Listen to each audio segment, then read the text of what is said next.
Good morning. With the help of Hashem, we are learning Yerushalmi Chala Pedig Beis Halacha Gimel. We're learning today Daf Chav Gimel. We left off on Daf Chav Gimel Amid Aleph, all the way on top of the Amid. We are dedicating this class L'Refuah Shalema to Hatamim Michal ben Chamadina. Now, the sugya really began on Daf Chav Beis Amid Beis, in which the Gemara says Chad Chalitar, or according to the Girsa of the Gra, whose biur we're going to use, Chat Chalita, which means a baker who had this system of scalding the flour prior to breaking it. Asked Rabbi Yochanan, how is it that he should go about baking bread, meaning, the way the Gra explains, that theoretically, we learned above, that when you have flour that's fully baked prior to it being fully cooked prior to it being baked in the oven, it's exempt from challah. But we had also nuances about what the intention is, and there are two different types of scalding, whether you put the flour in the water or the water on the flour. So really, Rabbi Yochanan had a question mark whether this person is really exempt, or whether he's making the chalita in a way that he's still going to be chayiv lahafresh challah. And in such a case, Rabbi Yochanan feels that in order to circumvent the shaila, whether you're chayiv or pated, when people theoretically know that you're pated, in this case, Rabbi Yochanan told him, you go ahead and you make doughs that only have the quantity of 4.5 revoyim of flour. And as we learned yesterday in the Mishnah, that only when you have 5 revoyim are you chayiv lahafresh challah. Emes is, we learned that circumventing this obligation is not okay. Even when there is a reason why to circumvent it, there's a machlekes tanoim whether it's okay or not. Certainly not in the case of this chalita, baker, cooker. There everything was tohaira. Nevertheless, that's the way the Gra learns, just reading it in Daf Chav Beis Amid Beis. Peru she'oise chalut, v'chalut pater min achala. Elo she'ein anu yoidim eze chalut barur. So that's weird. Rabbi Yochanan told him to make smaller doughs, and we're going to begin today's daf by going through a couple of nuances regarding this psak, particularly that the Gemara just said on Daf Chav Beis Amid Beis prior to this shaila of the chalita.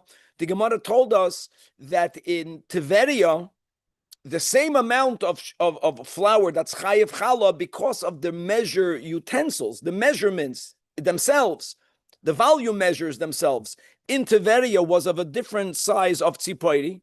So we said that one kav, which appears to be 4 revoyim, is the shear that's mechayev challah.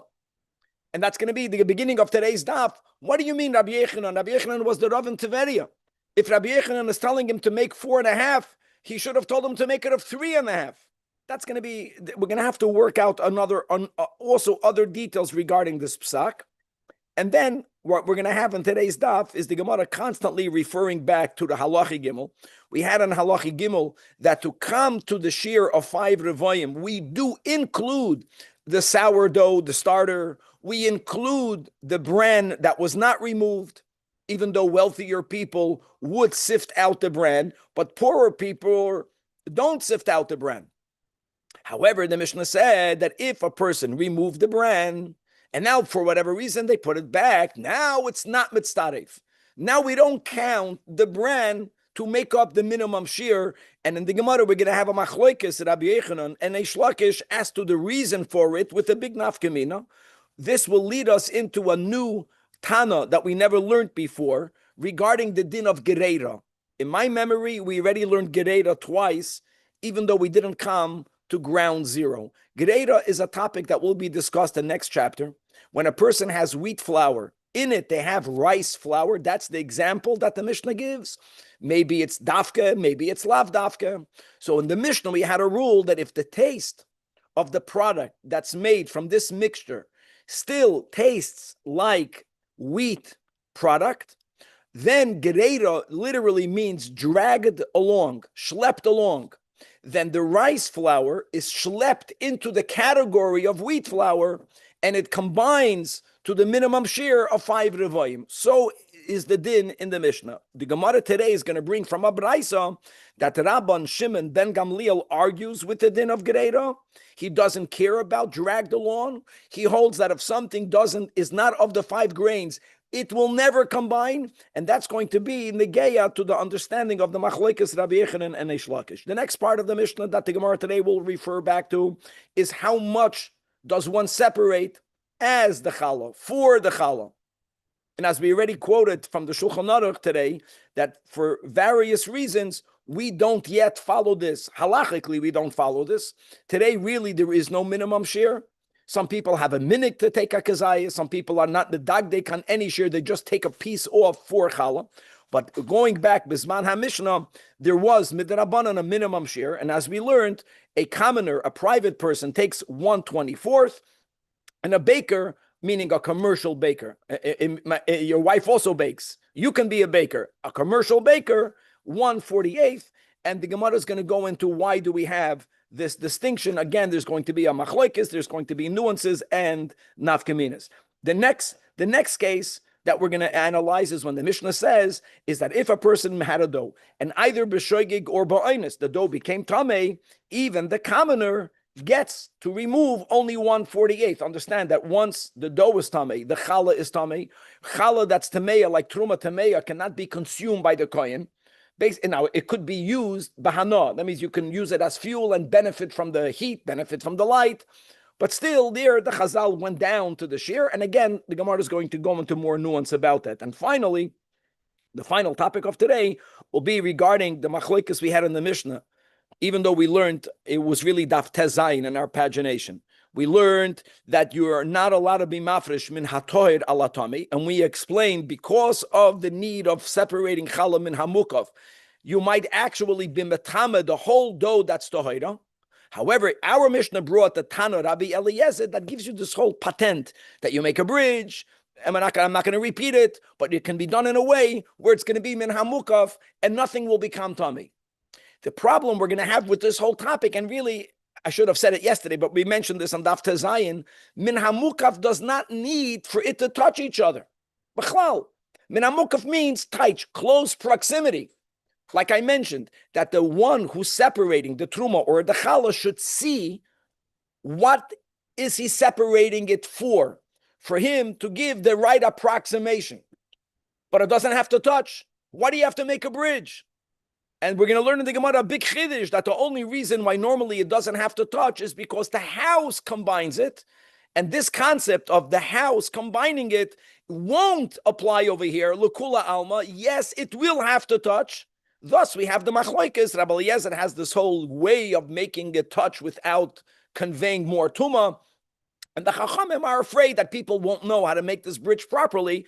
Everyone agrees that they have to touch, and therefore they say that just don't be mafresh min hatohid alatame, even though there is a loss to the kohen. That means the kohen will get only the challah min hatohida for the tohida. He'll get epis tohida, but he's going to get challah tameya. Better that than you making more dough that's tummy. That's going to be today's daf, chevra daf chav gimel, all the way on top of the amit. And so this chalitar or this chalita was told by Rabbi Yechanan because of, as we explained, the halachic issue that be'emes it's p'tura min achala, but maybe he's going to do something in a way that it's chayiv min achala to make those less than the shear. What was the Mishnah shear? 5 revoim. Rabbi Yechanan tells him, make it 4.5. Problem is, Rabbi Yechanan is the Rav in Tiveria. In Tiveria, the Gemara just said, and Daf Chav Beis Amid Beis, Rav Imi b'shem Rabbi Anai, 1 kav Tiverni. 1 kav is l'choyda 4 revoim. The shear is 4. For you to be exempt from Chal and Tiveria, it should be 3.5. How can he get away with 4.5? V'yoymer that's the Gemara on the top. Tolaso plig, he should have told him 3.5. Says Rab Ze'edam. Notes we extrapolate from this what happened. And that is that even though in Tiveria, they decided to make different shiurim of a kav, so when they used the kav measure, 1 kav in Tiveria held in it 5 revoim. They never changed the revoi shear in Tiveria. So if you're using the kav measure, that's what Ravimi says. One kav in Teveri, the Pasha, they made it bigger, has already the minimum share, has the 43.2 eggs. But Rabbi Yochanan wasn't speaking about a kav. He was speaking about the revoyim. Even in Tveria, during that time, the revoyim of Tveria were like the revoyim in a Tzipoiri, which is you need to have 5 of them to have the minimum share. So telling a person only make those in the amount, using the amount of flour that fills up 4.5, you will be making those that don't hit the minimum share. Thus, it's exempt from challah regardless. Amar Rav Ze'eda that kaba'a ba'asreyoin roivoyaya is darun, that the kav in the place of the baker is used, filling it up with the 5 revoyim. So 5 revoyim, when you move that into this larger measure, in Tveria, you're right, they would fit into a kav. If you're going to be in Tzipoida, you're going to take the 5 revoyim, they won't fit into the kav. Only 4 of them will fill up the kav. You're going to have a surplus. But they were not talking about a kav. Rabbi Yochanan was paskening regarding revoyim. Bottom line is that the measure of the revoyi in Tveria always remained the same as it was in Tzipoida. And now another question. Okay, so the share is 5 revoyim. Let me ask you a question. Why do you? It's definitely more convenient for someone, especially a commercial. The guy's a commercial breaker. He does it for a living. You want to be able to make larger doughs. It's just more convenient, right? Smaller doughs, more work. I get it. You can't use 5 revoyim. Why didn't you tell him make it a little bit less than 5?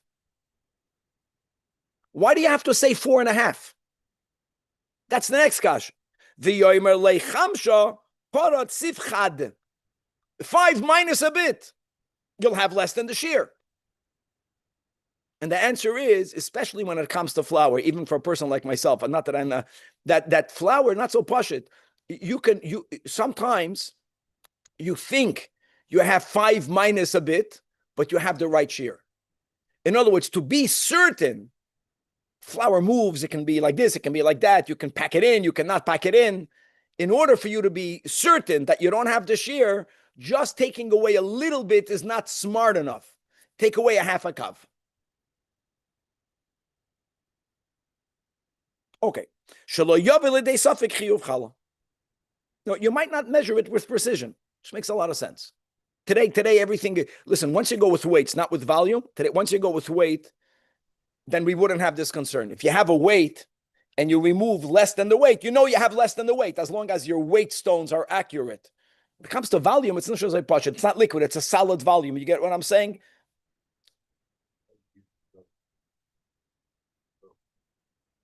Not dough, flour. Take a little bit.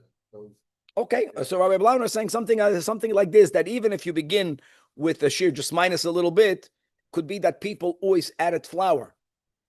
Because those are sticky. I know today, whoever ever even saw someone making challah or bread, the flour is added, so he was scared of that. Okay, very good. Now, the Mishnah said, if you have flour, the flour has in it bran, the coarser bran, the finer bran, but it was left in there. That means it was never sifted out. The Mishnah says you included in the shear. The logic behind it is obvious, especially today, because some people make bread like that. Not everyone, let's say in those days, I know that it's healthier and better to take out the bran, but only wealthy people were able to do it. A poor person would leave the bran in there. And even if the one who's baking this, who's being mafresh challah, is rich, doesn't matter. It's not mufrach, it's not out of the question that flour has in it bran. That part makes sense. But then the Mishnah said, and there isn't even a machloikas. If you remove the bran, and then someone decided, no, I want to put the bran back in, now the bran is not combining with the flour. Why not? The same bran that came from the same place. What changed? So machloikas. Amar Rabbi Yochanan, the reason why if you remove the bran and put it back in, no longer will that combine to the minimum share that's going to be machayev challah. Let me use his words. The words of the Gemara is derech isa shanu. I'm going to say that it's a din in the cheftza of the dough. The Marafulda in the middle of the column writes more or less that since ein zed derech isa, in other words, it's not the normal way people make dough. It's not the normal way. When people make dough, aviv, they make a determination. Either they sift out the flour, they make fine flour, or they determine, let's go nowadays. Nowadays, because of the dough being, like I mentioned yesterday, unfortunately enriched, that means it's full of sam hamavis. So at least they want to kill us slower to pay more taxes. So what they put in bran, because the bran will get the body to get rid of some of the poison that they put in there. It's like a whole system. So that's okay that they leave the bran in. But Rabbi Yechanan says once you remove the bran, no one puts it back in. So since no one does it, that's not the way it's done. You can't combine it. Batlo datoi. Once you removed it, you removed it. That's Rabbi Yechanan's logic. Gavaldik. Now, you'll see the Gavaldik when you contrast Rabbi Yechanan with his brother-in-law. Amar Rav Shimon ben Lakish. No, I disagree with you. That the rationale behind the Mishnah will be explained in such a way that our Mishnah will only follow the opinion of Rav Shimon ben Gamliel. Rav Shimon ben Gamliel is not in the Mishnah. The Mishnah that we're going to learn in the next chapter of Gereira writes one opinion, which is, we mentioned this, that if you have a little bit of rice flour mixed into wheat flour, even though the opening Mishnah of our Masechta was only the 5 grains are chayiv to have challah separated from it when you make dough from it. Not, for example, rice bread, which begins with rice flour. Nevertheless, there's a din of gereira. Gereira means dragged along. Dragged along has to do with tam, that if the quantity of rice flour was so little that when you make a product from the mixture of wheat flour and rice flour, it tastes like wheat flour, so then it's as if the rice flour is wheat flour. Gereira. Okay. Zolstovisin says Reish Lakish, very nice. You learn the Mishnah. In a Braisa, we have the Shita de Rabban Shimon ben Gamliel. The Rab Shimon ben Gamliel oimed lo'olam ein chayeves b'chala achi hey bashir dagon. Oh, in other words, he doesn't agree with Gereira. He holds that what's chayev chala? Only 5 grains. So listen to this logic. When the bran was never removed from the flour, you can't say it's not wheat. It's part of the wheat flour. The moment you remove it, if someone were to go and make a dough, a bread from that which you removed, that is not chameshas haminim. Bran of wheat is like rice. It's not chameshas haminim. It was removed. So when you put it back in, it's mamish like you putting rice flour in wheat flour. And you're right. According to the chachamim, who hold that you follow the taste, even when you put the bran back in, you will count it towards the minimum share. Our Mishnah is only going ladas yachid. And since Rab Shimon ben Gamliel does not subscribe to the principle of gereira, once you remove it, it's considered a separate min. Putting it back in is mamish the case of putting in rice flour. In other words, what's not articulated, but what it comes out, that really the machlokes between Rabbi Yechanan and Reish Lakish is whether the din of our Mishnah is l'kula alma, or whether the halacha in our Mishnah is only Rabbi Shimon ben Gamliel, especially when the general rule is yachid v'rabim, halachi kerabim, means according to Reish Lakish, we won't paskin like our Mishnah. Our Mishnah is only the rashbak. Really, if you remove the bran and you put it back in, it's going to be the bran from the wheat. So it's from the chameshas haminim. Okay. Says the Gemara, Talmidoi, just to know his Lashon Rabim. Talmidoi is like Talmidim. The Talmidim of Rabbi Chaim Ruba. Said in the name, look at this Amoira. Bar Lulisa. Now, I don't know if Lulisa is the name of a woman. I know that a couple of years back, someone here named their child Laila. And talked them out of it. It means I told them to give a new name, darkness. That's what's happening now. People are making up names and they're going mishuga, rachmanas on the kids. Whether it's calling your kid Shmuel Munkis, you make a joke. Whether when I going back, people call their kids Yichya Dinenu, the whole phrase. Anyways, just curious. But here you have a look. You don't do that, even though it's Shema Yisrael is beautiful. Yeah, I know so. Yeah, what are you doing? So, anyways, this Lulisa is very interesting. You have all these, I never remember this name, Bar Lulisa, the son of darkness, in the name of Rabbi Yeshua ben Levi.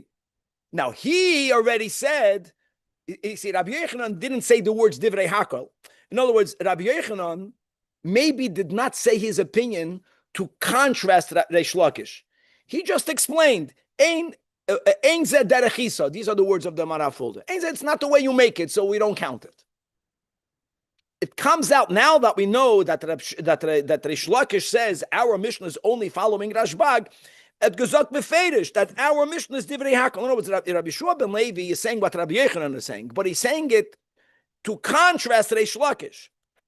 And then the Gemara says he's not the only one that concurs with Rabbi Yochanan that go against Reish Lakish. Amar Rav Mana, Afal Gav Deloy Amar Rabbi Yosi, my Rebbe Hadam Milsa. That what? That our Mishnah is Divrei Hakel. But Rabbi Yosi did say what Rabbi Yochanan says. Rabbi Yochanan also did not say the words Divrei Hakel. So, but we know that he holds like Rabbi Shua ben Levi. The Amar Rabbi Yochanan, Rabbi Yosi quoted Rabbi Yochanan. What did Rabbi Yochanan say? Again, he didn't say Divrei Hakel. He just explained the Mishnah. Why, if you remove the bran and then you put it back in, does it not combine to make up the minimum shear? Because derech isa shanu, again, using the words of ein zeh derech isa. So that's it. And v'kan mikiven shenital mursanon v'chazal l'toichen ein zeh derech isa.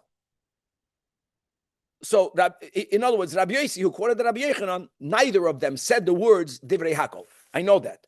But that's really what's happening, because once you explain the Mishnah using these words, our Mishnah has nothing to do with the machlokes, whether you subscribe to Greater or not. So it's Taka Divrei Hakel.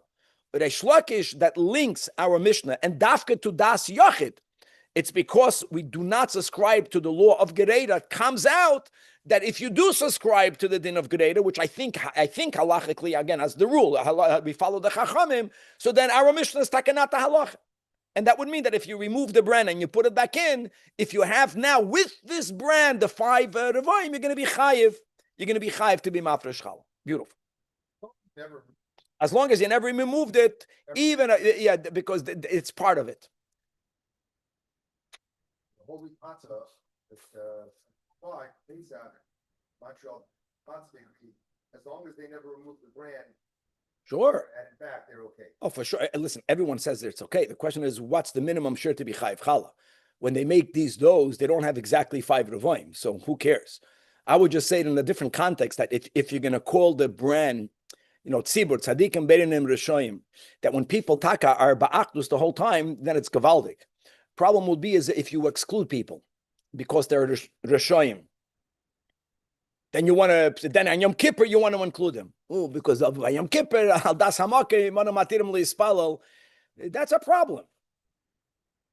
Manu matirim lispalel im avaryonim is the ganze year. You got, in other words, it's one chevra. I think that we go in that direction.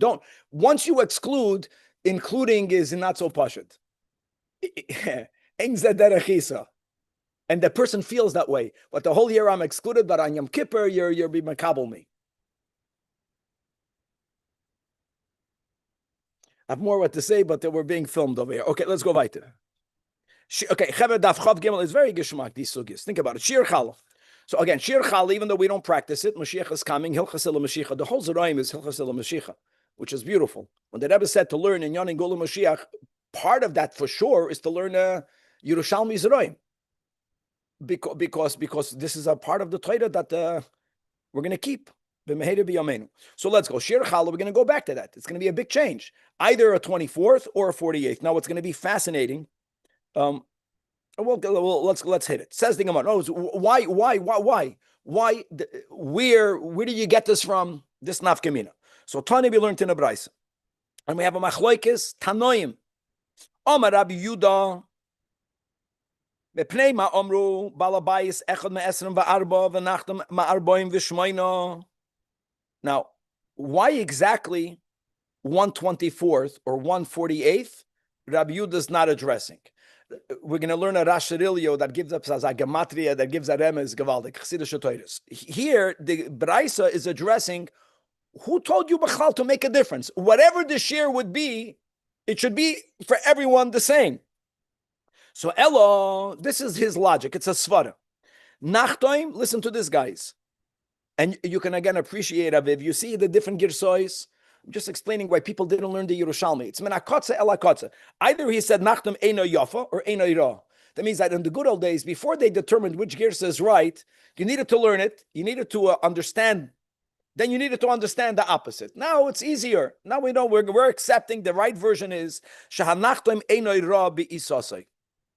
A baker who makes his livelihood by selling his product wants to have more product, what to sell. So let's go. Midai Raisa, there's no share. The Chachamim want to give a share. They felt that for them to succeed in people obeying the rabbinic law, give the baker a lesser amount, because if you give him a larger amount, he's going to struggle with it. He might not keep any shir midrabanan. Everyone is going to be mafresh chala. Again, einoi rabbi sasai. You can't. You tell a soicher that his merchandise, he has to give up his merchandise. For me, for you, the merchandise is just a merchandise. For the soicher, the merchandise is kesef, because that's what he sells. That's the meaning of einoi rabbi sasai. On the other hand, the balabayis, it's the opposite. Einoi yafa. First of all, you're not selling it. Second of all, balabais, what's the purpose of having food?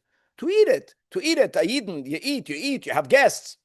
You want it, you share the whole food. Think about how much food in your fridge are you eating? Very little amount of it. It's for you, it's for your siblings, it's for your neighbors, it's for the guests for Shabbos, it's Eino Yafa. So therefore, they felt that giving a larger amount is something that will be miskabel. That's interesting. You got that? That's Rabbi Yotam.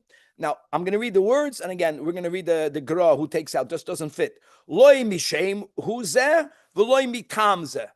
Now, shame normally would mean that he brought a pasuk, which, by the way, I'm going to read the Rashirilio soon. There is a pasuk, but it's not quoted in the Braisa. So all the Gra does is, if you look inside the top column, the right second line from the top, he just takes out the word shame. There's no pasuk that we have in our Girsa. He writes, Hachi Garsinon, you see what he's doing? Loi mitram huzeh. Tam means a logic, a svara. We have the girsa that he gave a svara. So the Chachamim say, I don't accept your svara. It's not about a svara, Ella. It's about a pasuk. And in Parshas Koirach, Ella, it says, Unasatem mimenu es trumas Hashem li aharon hakoyin. Pshat is that whatever you separate, the truma you got to give. We know the pshat. The drasha here is, when you give a matana, you want to give up a nice gift. You want to give up some a something burger, v'mizakt in English, a gift, not a nothing burger. A nachtoim, as a rule, makes large quantities. He does it for a living. So even if the nachtim will separate lesser amount from the dough, he'll end up with a substantial gift. People have tainas that the wealthy don't give enough tax. It's the opposite. They give a lot more. Keep the same amount. They give more because they're making more money. We look at that. So fakert, here the svara would be that if you're wealthy, give a smaller bracket of tax because you're giving a bigger number. No one ever heard of such a svara. That's what he's saying. There's a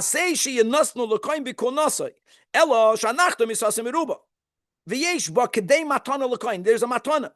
Balabai is, as a rule, even though we learned in the Mishnah, the Gemara is going to speak loy plug. We're going to get this in the Gemara. A balabai is, if you make even a wedding, they only give 1/24th, even though they're making a lot. The Gemara is going to address that. But the Chachamim say, balabai is relative to a commercial baker, he makes much lesser amount of bread, right? He saw semuuta. If he's going to take the 1/48th, which Vlad will give me the exact number, I say approximately 2%. You have to know math. It's right. It's a little bit more. It's a little bit more than 2%. If it's going to be 1/48th, here you're doubling it. So then, if it ain't bakadei matana l'koyin, we say, this is a very good thing. There's the hafrashas truma. One part is the separation, but the other part is the gifting it, and the gift has to be of some significance. If not, you give nisht. The 1/48th of the nachlim will be much bigger. So I was saying that would be the logic that their wealthy should have a lower tax bracket, and even that will be a lot more. Okay, now what we don't have here is not the way we have the Girsa, not the Rabbi Yehuda, not the Chachamim. How do you get to this number 24? Where do you get that from? I get the more and the less, a double or half. So look inside, it's a drasha. Look inside the Rasha Ilio, 3 lines from the top in the right column. Asay sheyinasnu lekoyin bikuhu nasay. So he says, "Bepedek ain't Torah Darash leila haikram hache." First of all, there we learned something else. There we learned another drasha. Just so you should remember that shetitnu loy betahara sheyehene mimenu. The imkain knows how do we get that? Since the pshat is make sure the truma is not tummy. Why not? Why not? Because if you give it to him tummy, then you're not giving him a real gift, even though he can use it for fuel. So the concept of make sure that what you give him is valuable to him, we're stretching it to the quantity. The imkain kedei matana be'ina dahainu shir nesina. It's gavaldik. I like that stepping stone. Now in the brackets, again, notice what was bothering the Rashi Ilio, who's the oldest of all of the commentators, is that where do we get these numbers from? The shomati tam chagehert le'esrim ba'arba labalabayis nagebakuk. The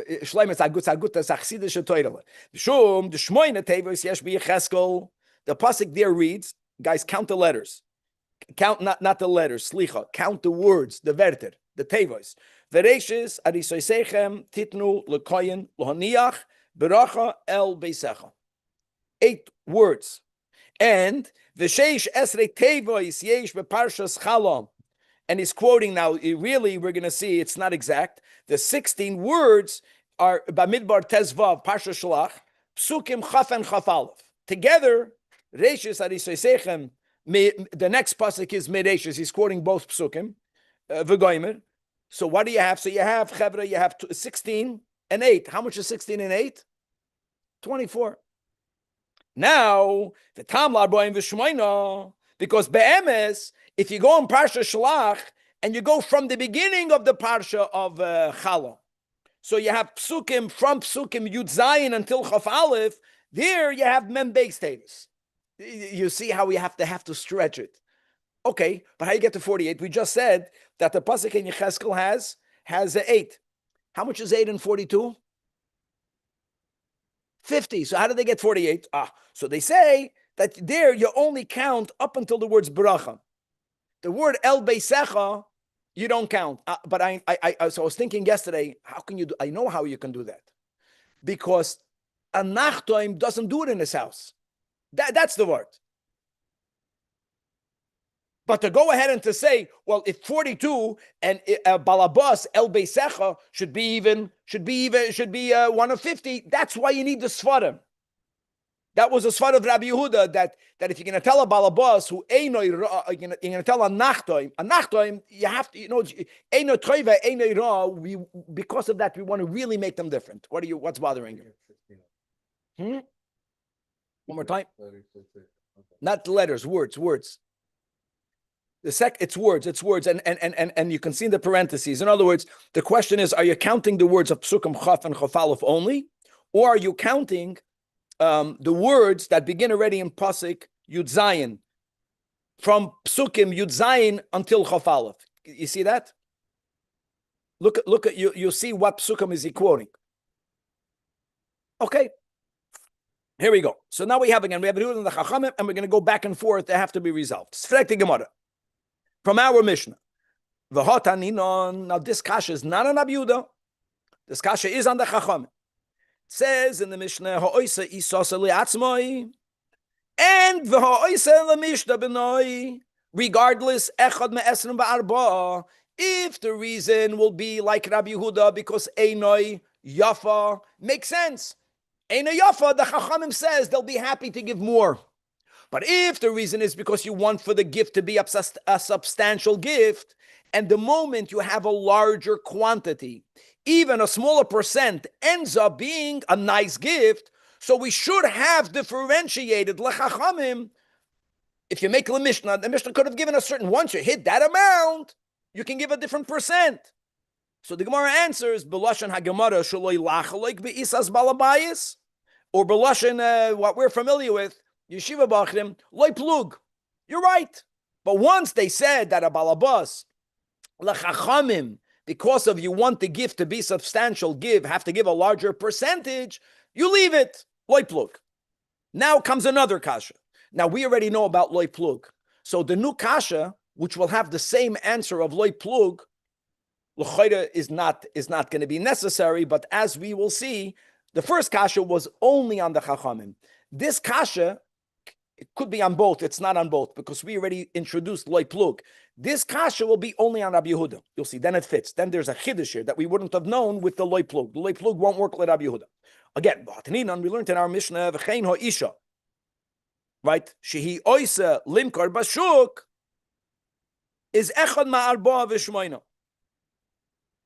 Okay. So the kasha is that even a woman who's making stuff to sell in the market, the presumption of the kasha, which is correct, she's not a professional baker. She's making small amounts. If she's making small amounts, so now the kasha is both on the chachamim and on Rabbi Yehuda. The chachamim, without the loy plug, the kasha is, since she's making a small amount, this woman, she should have to give a larger percent. But for that, we don't have to speak out the answer. For that, the answer will be loy plug. But now we have a new kasha in Rabbi Yehuda. No, since Rabbi Yehuda holds Eina Yafa, this is amazing.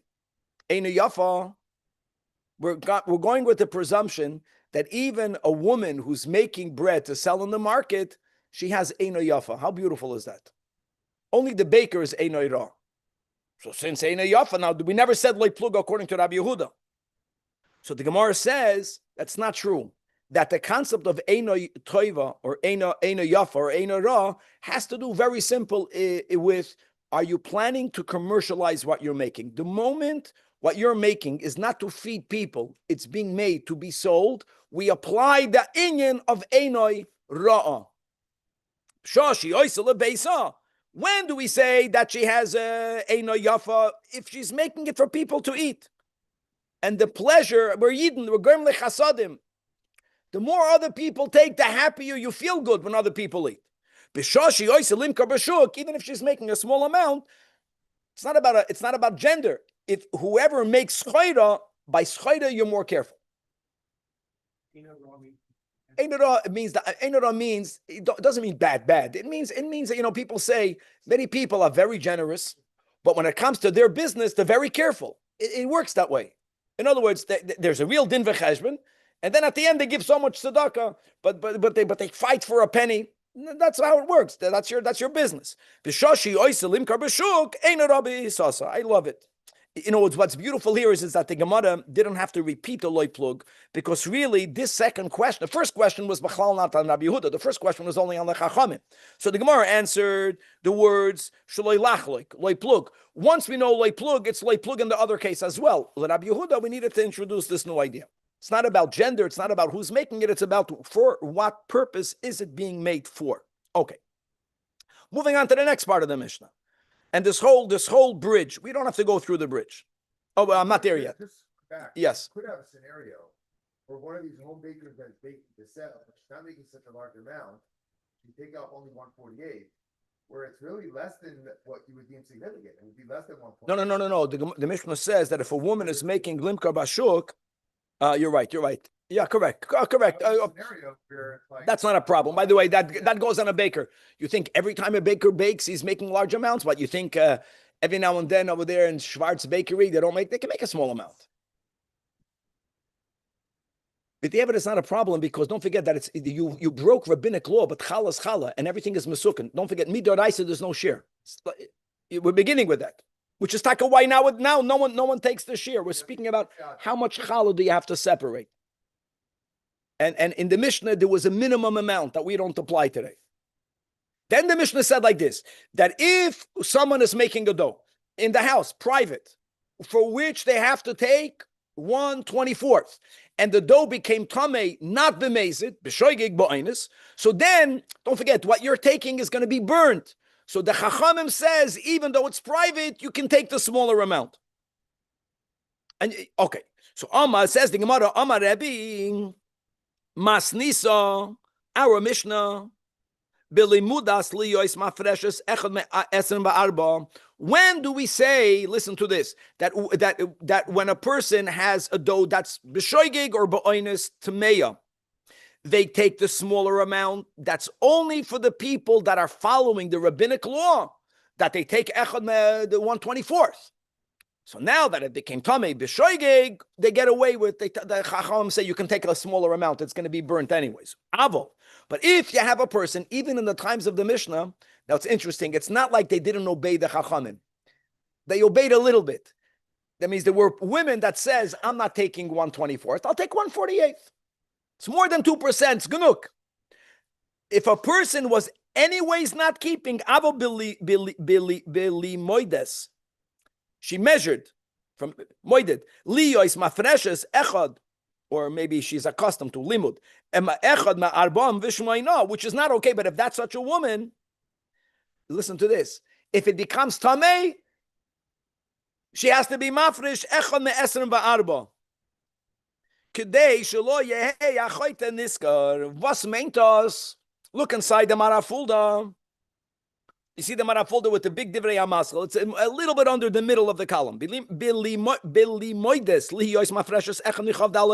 Nitni. That's where they were lenient if it became tamei. Means if she was mater for herself to give a smaller amount, even if the dough becomes tamei, dafka give more. First of all, that's the right version. Kach goras horash zal. You see how they everyone gives the rash the most prominence. He is the elder. Uperish dafke kirigil lahafresh echad nichav dalet kedin balabais as one should as b'shoigeg. Im nitmeis. I skipped the parentheses. Then sagid lo beechad mememches hoil v'nitmeis. Avol kirigil lahafresh echad mememches. Afilikish asel beisoy loy. We don't give her lenient. Hoil voiveres al divrei chachamim loy dainin la kishageges. Fakert, we paskin. It's as if someone was matama the dobe mezit. Tzrich aliten lekoin echad michav dalet kedei shelo yehi choyte nisker hoil v'regila la'avar al divrei chachamim lo yikilo leo binet meis. Now, I want to say something else that it's interesting, just psychologically, that these people that decided they're going to give a smaller amount, they were makabel to give a larger amount when it's tummy. That's what it sounds like. No, it's if she's oiveres al divrei chachamim, who are we talking to? So, by you have to get. She anyways is not obeying. It sounds like is that when the dough was tummy, they didn't care to give a larger amount. So you know what? Give the larger amount. The dough became tummy b'shoigig. For you, we're not going to differentiate shoigig mezid. You're oiveres al divrei chachamim. Yeah. Well, we're not being lenient. I'm going in the opposite direction. No, it's really the Chachamim says give up 24th. They said if it's tummy anyways, we'll make your life easier. If someone never obeys the Chachamim, we're not going to make your life easier. We're going to keep our rule. Echad michav dalet. The Chachamim somehow, that's exactly. What are they taking it from at this point? After, what's the calculation? In other words, you have a dough, you finish making the dough, and how much do you take? How did they measure? What are they then taking? They're taking it from the tummy dough and the chalas tameya. That's the whole issue. That's the whole. No, the kohen can't eat it. You have to give it to the kohen. The kohen can use it as fuel. How did they have these measurements? I wouldn't even know how to look at 2%. I don't know how they did that. Every dough is different. It's not like take this cup. How big is the dough? Take from it. I have no idea how they did that. I'm sure that approximation is good. Because the whole thing is a derabanan. It's very interesting how people knew how to look at percentages. Foreign to me. Today they just take off a ball. Okay, we have another minute. Let's chaparain. So now, so Rabbi Eliezer, we said the minamukav issue. This is very important. Ketzad, Rabbi Eliezer found a way to make it minamukav and not to convey tuma. Isa toiv isa tameya. So the Gemara says, who told you have to touch? Forget about the whole bridge. And why would you not have to touch? First of all, minamukav means from close proximity. The logic of minamukav is for you to give the approximate right amount, but that you have to see. The ein habayis mitzaref, legally it has to combine, but the house combines it. Why does it have to touch? Daf chavdalad. The Gemara gives a very important rule. We have this kol roy lebila, ein bila makeves, because it's roy lebila. Really, it has to touch. Why do we say that even if it doesn't touch, if it's in the same house, it's considered together? Because it could touch, because you don't mind if it touches. Whenever you don't want for the doughs to touch, even only for halachic reasons, like here, one is tahir, one is tameh, you don't want them to touch. The moment you do not want them to touch, the house does not combine it. And the din of minamukav demands for them to touch. So Rabbi Eliezer finds this whole technique. If you don't want for things to mix, ain't a bias mitztaref, then the house doesn't combine it.